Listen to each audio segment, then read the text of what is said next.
네, 오늘 말씀 우리 함께 봉독하도록 하겠습니다. 오늘 말씀 사도행전 28장 17절에서 31절 말씀까지입니다. 제가 말씀을 봉독하도록 하겠습니다. 사흘 후에 바울이 유대인 중 높은 사람들을 청하여 그들이 모인 후에 이르되 여러분 형제들아, 내가 이스라엘 백성이나 우리 조상의 관습을 배척한 일이 없는데 예루살렘에서 로마인의 손에 죄수로 내어준 바 되었으니 로마인은 나를 신문하여 죽일 죄목이 없으므로 석방하려 하였으나 유대인들이 반대하기로 내가 마지못하여 가이사에게 상소하며 내 민족을 고발하려는 것이 아니니라. 이러므로 너희를 보고 함께 이야기하려고 청하였으니 이스라엘의 소망으로 말미암아 내가 이 쇠사슬에 매인 바 되었노라. 그들이 이르되 우리가 유대에서 내게 대한 편지도 받은 일이 없고 또 형제 중 누가 와서 내게 대하여 좋지 못한 것을 전하든지 이야기한 일도 없느니라. 이에 우리가 너의 사상이 어떠한가 듣고자 하니 이 파에 대하여는 어디서든지 반대를 받는 줄 알기 때문이라 하더라. 그들이 날짜를 정하고 그가 유숙하는 집에 많이 오니 바울이 아침부터 저녁까지 강론하여 하나님의 나라를 증언하고 모세의 율법과 선지자의 말을 가지고 예수에 대하여 권하더라.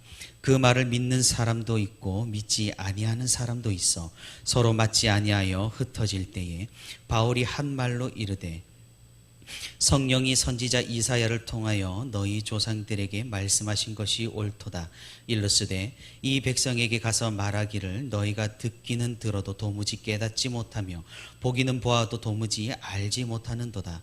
이 백성들의 마음이 우둔하여져서 그 귀로는 둔하게 듣고 그 눈은 감았으니 이는 눈으로 보고 귀로 듣고 마음으로 깨달아 돌아오면 내가 고쳐줄까 함이라 하였으니 그런즉 하나님의 이 구원이 이방인에게로 보내어진 줄 알라.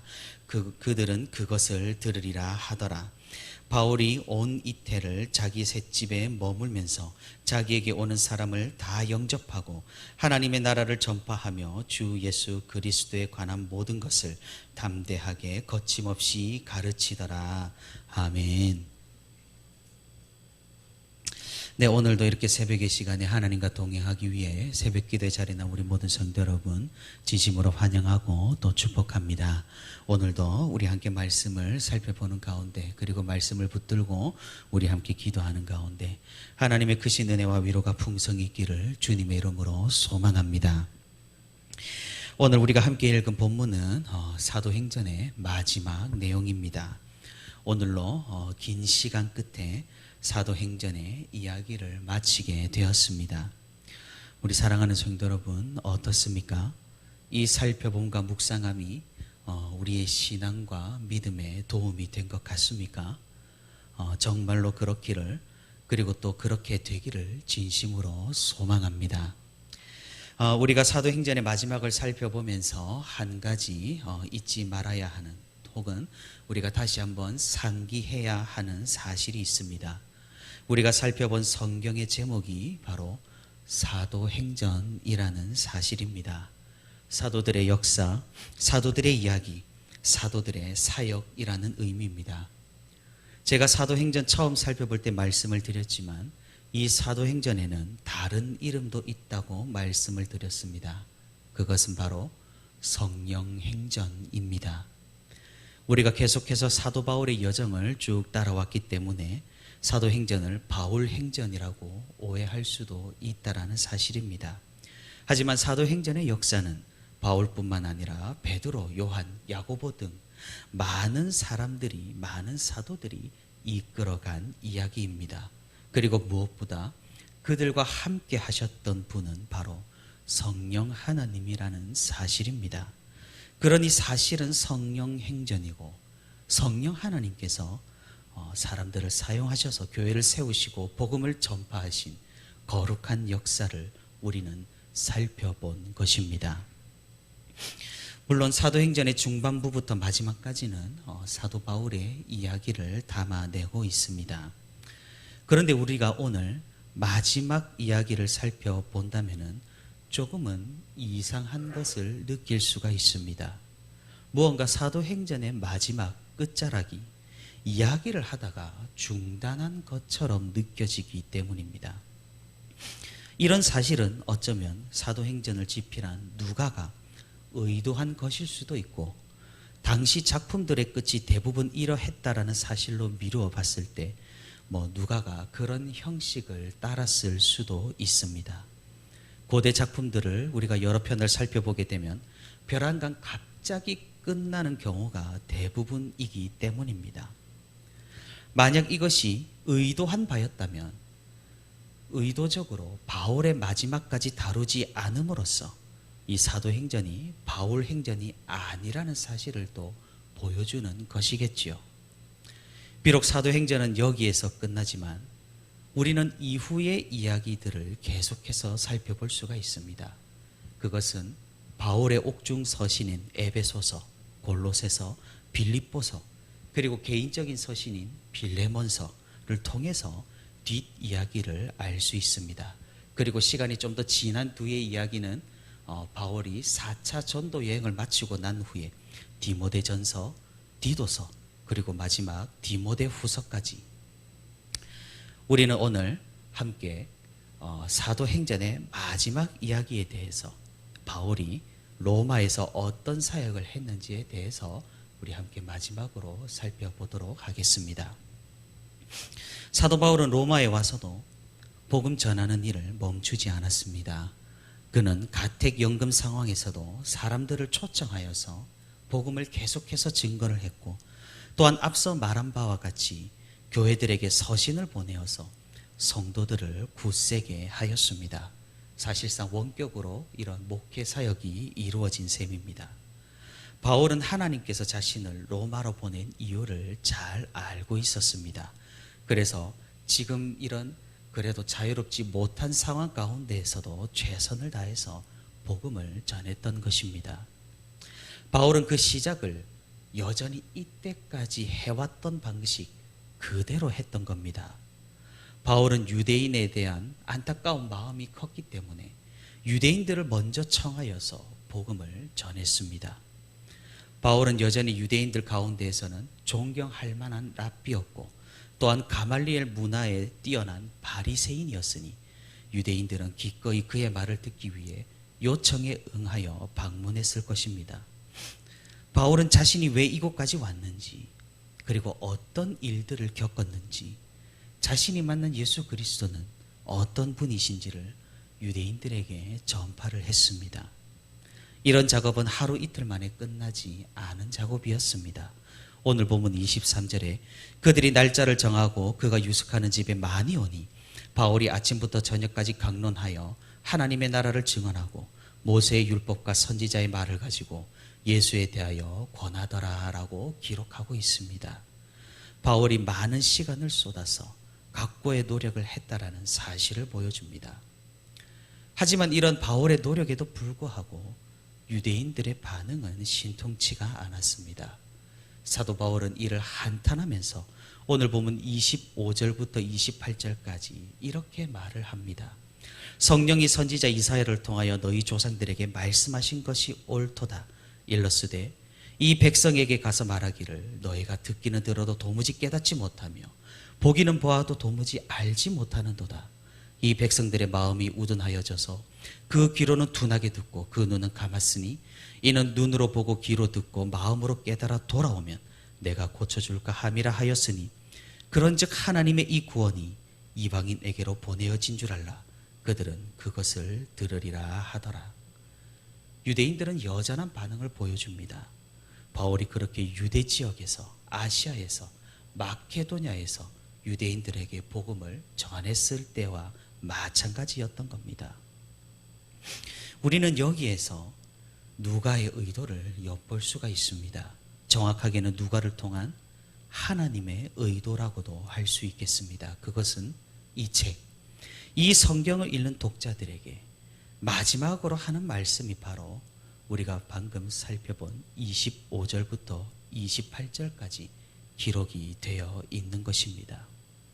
당신이 유대인이라면 이 마지막 말을 듣고 어리석음을 버리고 그리스도께로 돌아오라고 말씀하고 있는 것이고, 당신이 이방인이라면 유대인의 어리석음을 따라하지 말고 그리스도께로 돌아오라고 말씀하고 있는 것입니다.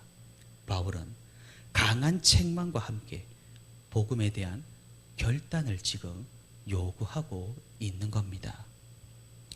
복음의 결과는 제각각입니다. 유대인들에게도 이방인들에게도 복음은 개별적으로 역사합니다. 오늘 본문 24절에서 그 말을 믿는 사람도 있고 믿지 아니하는 사람도 있어라고 말씀합니다. 유대인들 중에서도 그리스도를 믿음으로 돌아온 자들이 있었다라는 말입니다. 오늘 본문 29절에는 없음이라고 기록이 되어 있지만 필사본에는 그가 이 말을 마칠 때 유대인들이 서로 큰 쟁론을 하며 물러가더라가 기록이 되어 있었습니다. 아마도 고대 사본에는 없었지만 필사하는 사람이 이를 추가적으로 기록한 것으로 보입니다. 큰 문제는 아닙니다. 이미 앞서 말했듯이 누구는 믿고 누구는 믿지 않았기 때문에 쟁론이 있었다라는 이야기입니다. 이렇듯 오히려 복음은 쟁론을 불러올 수 있고 갈등을 일으킬 수 있으며 예수 그리스도께서도 말씀하셨듯이 가족들 사이에 불화가 생겨날 수도 있다라는 말입니다. 그럼에도 불구하고 오늘 이 말씀을 통해 성령 하나님께서는 우리에게 물어보십니다. 이 모든 것을 너희는 믿느냐고 말입니다. 먼저는 이 글을 읽는 첫 번째 독자인 데오빌로에게, 그리고 후대 사람들인 1세기 그리스도인들에게도, 그리고 오늘날 우리들에게까지 하나님께서는 물어보십니다. 그리고 복음은 주어졌습니다. 바울이 말한 바와 같이 이제는 이방인들에게 복음이 주어졌습니다. 이 복음 앞에 이제 우리가 반응을 해야 할 때이고, 복음이 전파되는 이 모든 과정의 이야기 앞에 이제 우리가 결단을 해야 할 때입니다. 이것은 그저 그런 이야기가 아닙니다. 지금도 여전히 살아계신 하나님의 역사고 지금도 역사하시는 분명한 현실입니다. 사랑하는 성도 여러분, 사도행전은 이렇게 로마에서 바울이 복음을 전하는 이야기로 마무리가 됩니다. 이후로 기록을 더 이어갈 수가 있었고 후속편을 더 집필할 수 있었겠지만 하나님께서는 그리하지 않으셨습니다. 혹은 그랬다 하더라도 하나님께서는 굳이 그것을 우리에게 남겨두지 않으셨습니다. 이미 복음의 큰 줄기는 바울을 통해 로마로 흘러들어갔고 무역과 정치의 중심지였던 이 로마에서 굳건히 뿌리를 내리고 활발하게 전파가 되어 이제 전 세계로 뻗어나갈 일만 남았으니 더 이상 기록을 남길 필요가 없다고 여기신 줄도 모르겠습니다. 사랑하는 성도 여러분, 이제 우리에게 이 복음이 흘러들어왔습니다. 이제는 우리가 이 기록을 이어받아 계속해서 삶으로 성령 행전을 집필하고 있는 셈입니다. 그리고 지금 새벽 기도에 참여하신 성도분들에게는 이 복음이 이미 마음 가운데 자리를 했고 이 복음은 역동적으로 우리 삶을 변화시키고 있으며 우리를 구원으로 이끌고 있습니다. 그러니 우리 또한 이 사도행전의 등장인물입니다. 사도행전이라고 해서 사도들만 등장한 것이 아니죠. 그 역사 가운데 많은 사람들이 등장했고 그들 또한 하나님의 사명을 감당했으며 각자의 위치에서 제 역할을 다했으니 말입니다. 이제는 우리가 그 등장인물인 것입니다. 우리가 이 사도행전의 말씀을 마음속으로 간직하고 우리에게까지 흘러온 이 복음을 마음 가운데 간수하여서 계속해서 복음 전파와 하나님 나라의 확장의 이야기를 쓸 수 있기를 바랍니다. 오랜 시간 동안 사도행전을 함께 살펴볼 수 있어서 정말 즐겁고 기쁜 날들이었습니다. 새벽의 시간에 힘드셨겠지만 그래도 유익한 시간이 되었기를 바랍니다. 우리가 함께 살펴봤다시피 복음은 정적이지 않습니다. 활발했으며 활동적이고 변화시키고 주위를 소란스럽게 했습니다. 우리 삶 가운데에서도 이런 소란스러움이 있기를 바랍니다. 하나님께서 우리 삶 가운데 역사하시어서 우리의 관계와 상황과 환경을 사용하셔서 복음이 확장되는 그런 귀한 역사가 있기를 간절히 바랍니다. 오늘도 성령 하나님과 함께 이 사도행전의 이야기를 계속해서 지필해 나가며 주님과 함께 동행하여 복음의 지변을 넓히고 하나님께 영광을 돌리는 저와 우리 부천시민교회 모든 성도가 되기를 주님의 이름으로 소망합니다.